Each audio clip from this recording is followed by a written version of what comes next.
Hi, everyone, and welcome to the Quitcast. My name is Becca Syme. We have been talking about author platform growth engines.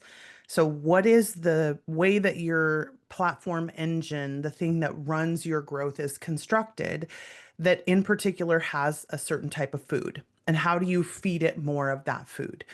So, the purpose of this series has been to say a lot of us are trying to do strategies and tactics to grow our platforms that are not aligned with what is actually making our platform grow. What has the data told us, or what do the readers say they want from us? And so we started initially with this step one, choosing whether or not you are a content-driven growth platform. Because typically speaking, most authors are going to grow when they release books. Maybe, let's say, social attention they get, or the world and platform and character attention that they get is minuscule in comparison to the way that they grow when they give the readers another book. And what that means for those two content-driven growth engines is that I need to spend the majority of my time focusing on producing the books and then dealing with the pain points of what that causes, how much patience it takes, how hard it is to sit and not grow for time periods, things like that, right? So, and there are additional strategies we'll talk about later in regards to those two particular types. But the third type we're going to discuss today is what I would consider to be the most strategized type in terms of the thing that most people are telling you to try to become, which is the superstar engine. And that means that you are growing the fuel that fuels your engine, the superstar engine, is personal attention to you as a human being. Who are you? Your audience wants to consume you like they are a virus on some level.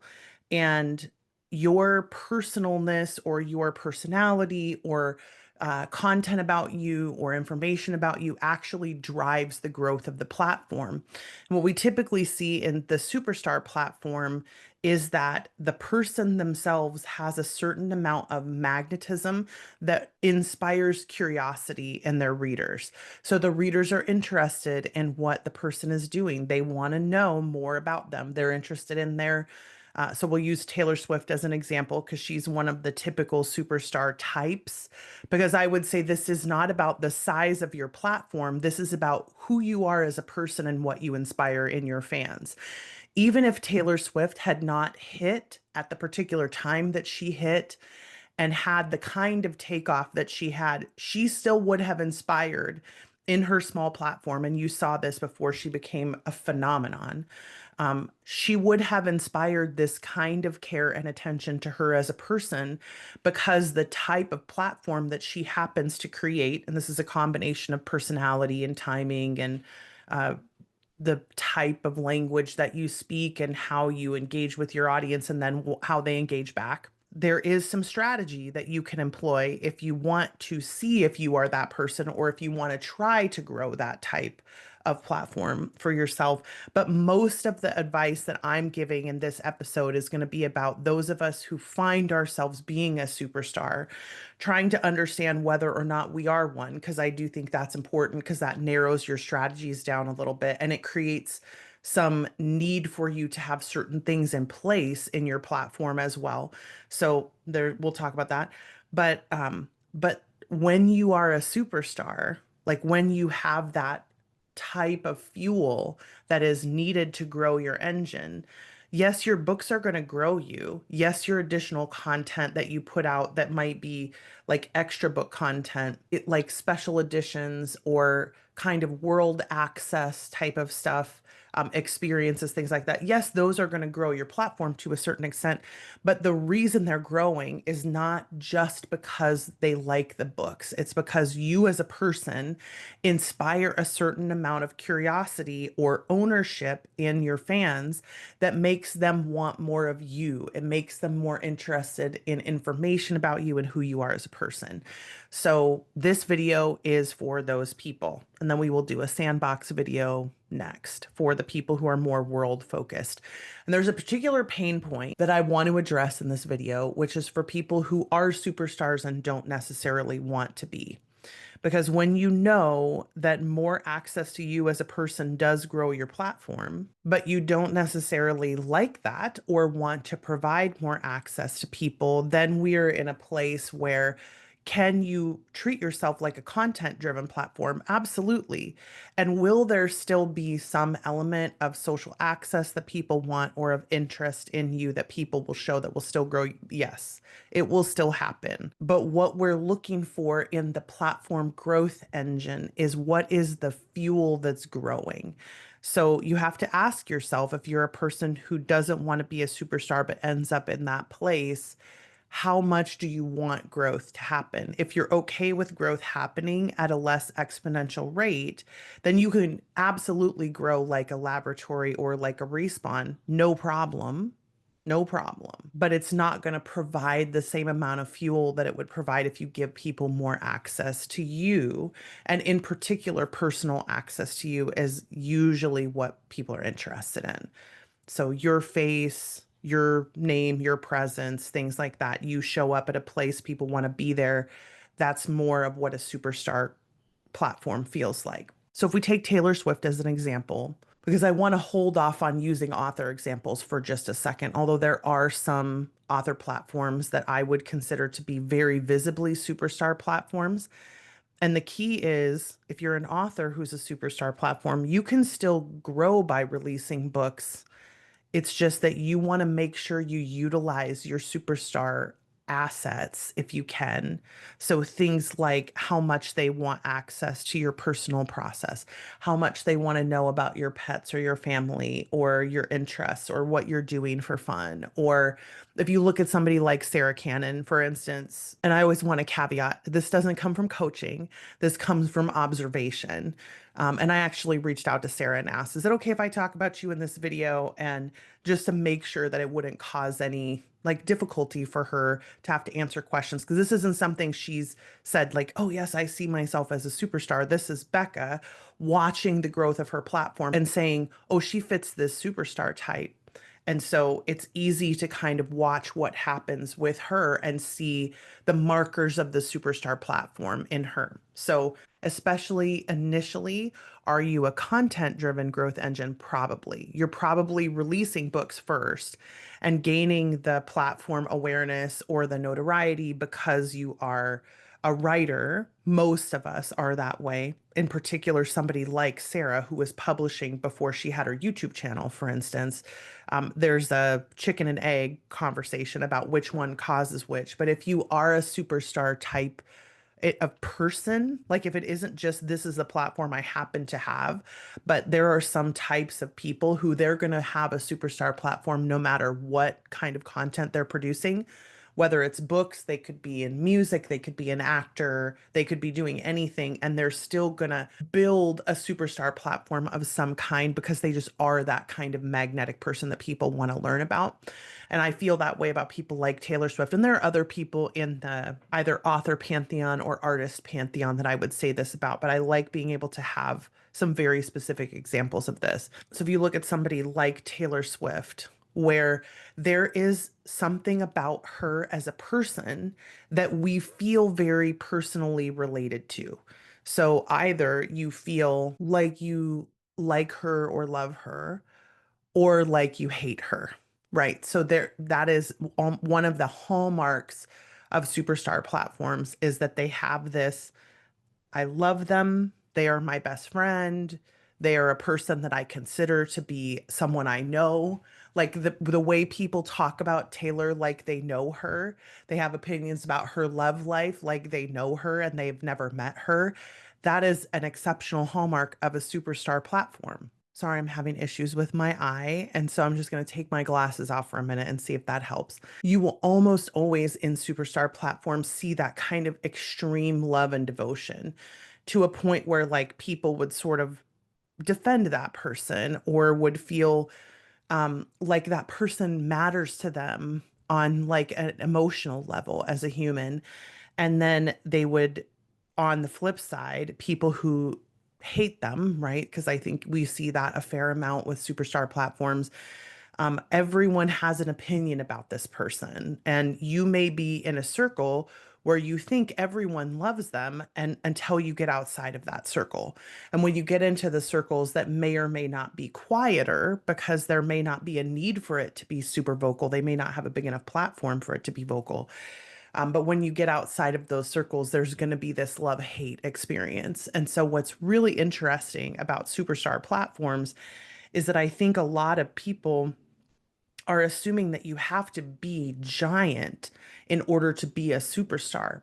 But no, no, the hallmark is, does your platform grow with more information about you, more access to you as a person, more personal touch of you, sort of the like Oprah's favorite things? Like, are people going to buy something just because you said they should buy it? Like, that is a hallmark of a superstar platform.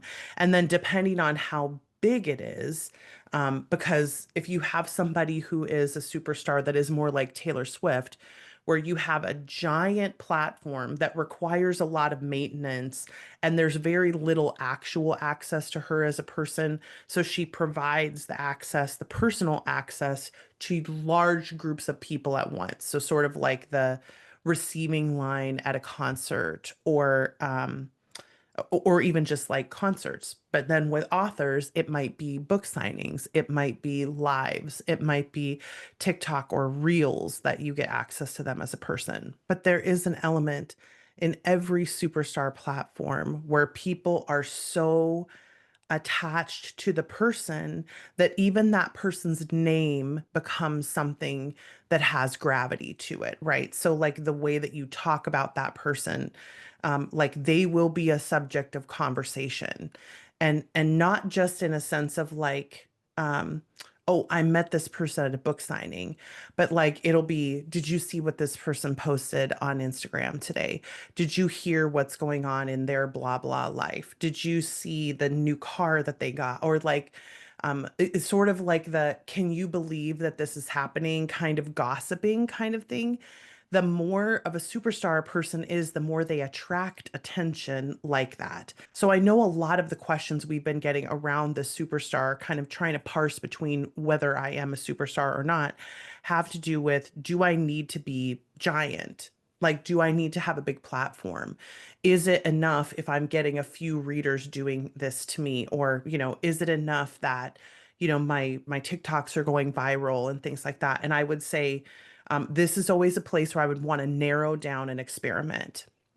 Because if I do have the superstar quality, like, and again, I go back to somebody like Sarah Cannon, right? Like, yes, her HB90 class is a class, sure, but people are into Kanban boards in the author community because she got into Kanban boards, right? So there is this kind of feeling of, oh, what's Sarah interested in? Or like, and there are other people in the author industry that are like this as well.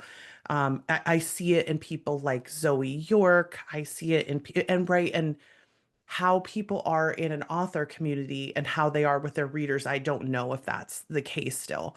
Somebody like Katie Robert is a great example, though, where, people will have an opinion about something and they'll want to know, like, what does Katie think about this, right? So there is this element with superstars of, um, their persona, their attention, their opinion, their thoughts on things become really important to people, almost to a point where they have a personal interest in these people. And you'll listen to them talk about them, and they'll talk about like Taylor, right? Like Taylor is a person to them who feels on a personal level accessible to them.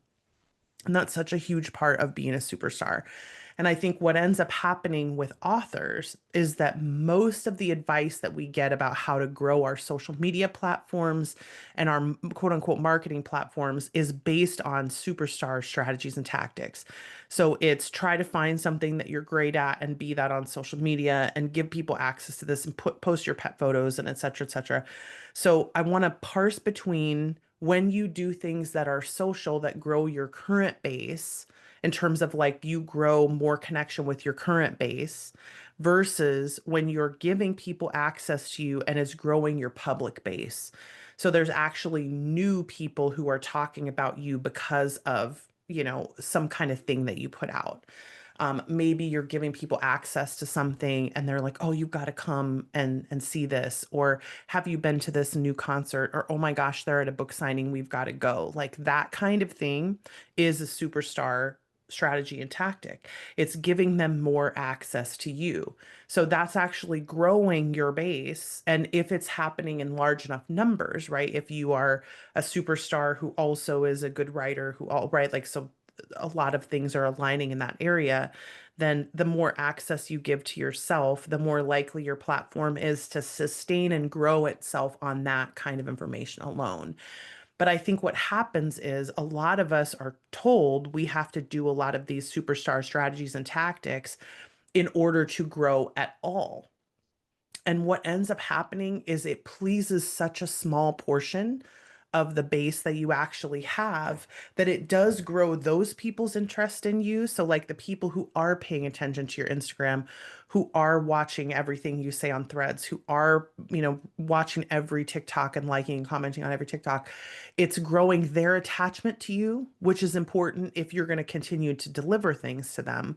But we have to think about growth, the platform growth. So if you are a superstar, finding the ways that you can meet the need that people have to know more of you, maintain some mystery, because you also don't want to give everything to them that they want. Like you want to still have some boundaries, right? And we'll get into this more in depth in the Platform Growth Summit, but I wanted to give some actual actionable things for people who are trying to understand how to grow as a superstar platform. First thing that I always want to tell people if you think you are this is you have to get out of your inbox and your DMs. The more you are a superstar, the more likely it is that it's going to tire you out and keep you from being able to provide access, the more access you give early to yourself in your platform. Because the more you establish patterns that people are allowed to have access to you, the more it's going to drain you and take away your capacity to provide more and more things for them to continue consuming you. Because what they want is to consume you. One of the things we're going to talk more about in the Growth Summit is the difference between readers and fans and the way that reader behavior interacts with each of these different platform types versus the way that fandoms interact. And that distinction is really, really important because you can have a content-driven platform that will require slightly more social tactics because you have tipped over into fandom space. And fandoms are viruses and they just want to consume everything about you. And that includes, even if you're a content engine, it won't necessarily include access to you and your person and your personal daily life and your favorite things lists and, la la la.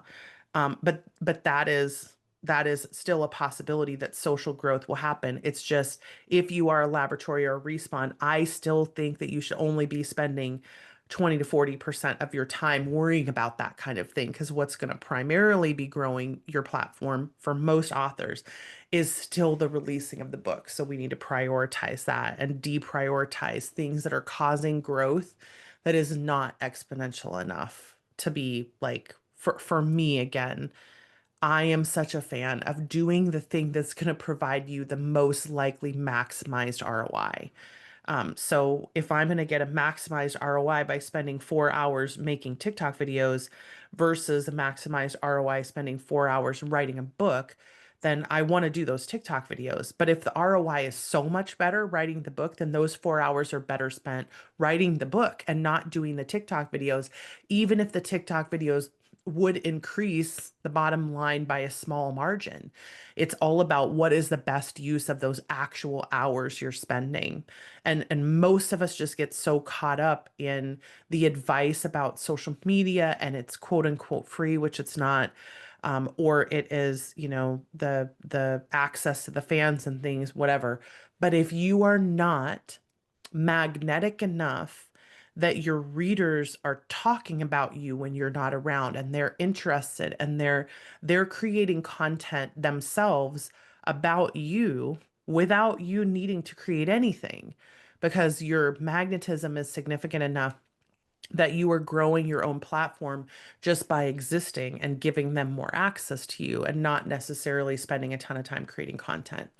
So, as a superstar platform, then you're going to spend a little more time probably on social media. You're probably going to spend a little more time doing public appearances and trying to be more accessible and experimenting with offering parts of yourself to them. You're also going to need, and these are again the action points, you're also going to need protection because not from readers, they're not dangerous. Fans are not necessarily dangerous, but from your own time, you cannot spend enough time one on one making everyone happy to compensate for what you could do on a larger scale. So the more you are a superstar, the more we want to be thinking about larger scale personal content or personal access that can create more growth in your platform.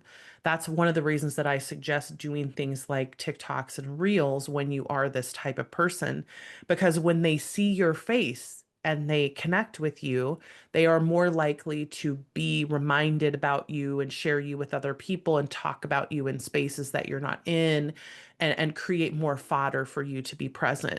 And actually, Taylor Swift is a really great example in this way, as are several of the other superstars in this industry, who are creating, names for their fans or who are creating inside things for their fans to share with each other, who are making opportunities for their fans to connect with each other around who the superstar is and what they provide, and giving them more access to the qualities of you as a person. So things like swag that has your name on it or that is somehow reminiscent of you as a person, things that you use in your everyday life. Like it's no surprise that I get a lot of messages from people about the pair I wear toppers that I use and glasses, right?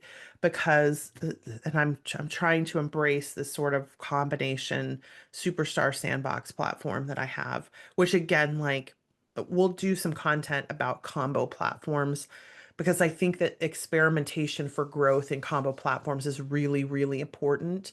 But I want us to understand the main types of growth first before we start thinking about what happens if I am more than one type or if I feel like I might be more than one type. Because my default for most people is that unless you release superstar content, a superstar style content, and it is significantly growing your base without you needing to do anything additional, I'm still going to suggest that you treat yourself like a content driven platform, either the Respawn or the Laboratory, because I still want us to, most of us spend 60 to 80% of our time worrying about books, writing books, inside the books, researching, thinking, plotting, planning, things like that. But when you are a superstar, I do think it's important to experiment with ideating growth opportunities for yourself around that superstardom. Because the ones that I've suggested, the things like video access, personal appearances, your favorite things, things like that, a swag with your name on it, um, those things are just the initial off the cuff ideas. But when you know that there's something about you that magnetizes people, and I use Golden Angel a lot as an example of this, particularly because she has these hobbies outside of writing and outside of author advice giving, that are really fascinating to people. So she does this 31 days of cosplay in October every year where she does pictures of herself in cosplay costumes for 31 days because she does all of these different cosplay opportunities all throughout the year. She makes her own costumes, things like that. She does her own makeup, etc. So like she has this really fascinating experience as an individual person, that she's magnetic as a person, but then also the content itself gets shared widely and people talk about it, and it causes her to be a subject of conversation in conversations that she's not even in. And I can always tell when someone's an actual superstar in this industry in particular, in the writing industry in particular, because people will talk about their opinions on things. So not just like, hey, I heard them do a video about this, which is individual people being helpful and sharing information, but like, oh, I wonder what this person would think about that. Like, I wonder if they have an opinion about this thing. I wonder how they're doing if I haven't heard from them in a while, or if they haven't done a social post in a while. There is this element of magnetism about them as a person, whether you know them personally or not. You want, you have feelings about them as a person. You want to know how they are and what they think. So that's really what the Superstar platform is all about. So, if you think you might be a superstar, make sure that you are ideating with people about the content opportunities and the growth opportunities that take advantage of people wanting to know more about you. Because I have some number one ideation friends who, when I ask them for stuff and I'm like, yeah, give me some ideas for this. And the things they come up with, I never would have thought of in a million years. And that's the kind of creativity that we want to bring to this. Because yes, we can do the normal things that superstars would do, which is basically most of the social media growth suggestions that people give you. But the problem is that they don't work for most people because most people can't generate momentum of magnetism on their own via social media. And it's not a downside. Like, there are some extremely charismatic individual people who their social media presence doesn't inspire the superstar type of response in the audience. Because again, these platform growth engines are not personality relevant. You might be a person who we would probably say is going to have a superstar platform, but even then you may still not have one. And there may be some alignment that needs to still happen in terms of like, how do you provide the right kind of access to yourself? And this is what Crystal and I have been trying to figure out about my platform for a while is, am I just not providing the right kind of access for people to get what they need from me?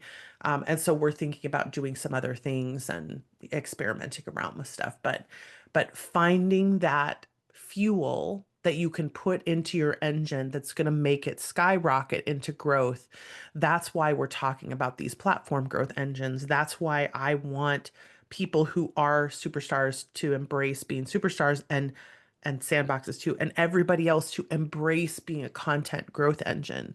Because when you are going to grow the most significantly by releasing books, we don't want to spend a bunch of time wasting our time trying to grow by minuscule amounts in these other areas, when instead what's going to make our readers the most happy is us spending most of our time working on new books, and then using patience as a way to keep ourselves motivated because we know that there's always more growth opportunities in front of us. So, anyway, I'm going to halt on all of that.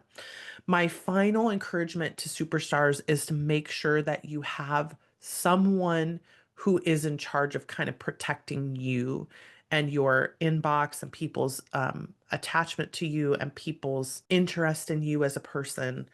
That you shouldn't be answering your own emails if you can help it. It's one of the first things that I encourage superstars to do. I wouldn't go looking for how people feel about you, because if you are a superstar, there are going to be as many people that hate you as love you. And if you are constantly worried about pleasing 100% of people, especially if it's from a trauma response place, like for me, one of my biggest regrets in my life is that when I first got on TikTok in the very beginning, I was so worried about pleasing 100% of the people that I did content for that I turned off all of my growth metrics. So I wouldn't let people stitch or duet my videos. I was really frustrated if I would get to the point where I would take off and then I would start getting negative comments.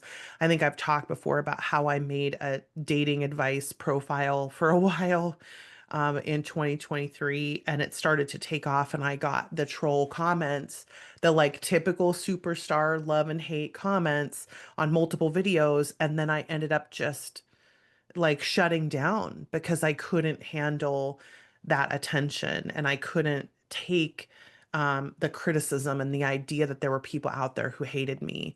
So I had to do a lot of work on myself to get to a point where I would be okay with that. And if I were to grow another platform and it were to, I would treat myself more like a superstar if I were growing another platform. And I've thought about it.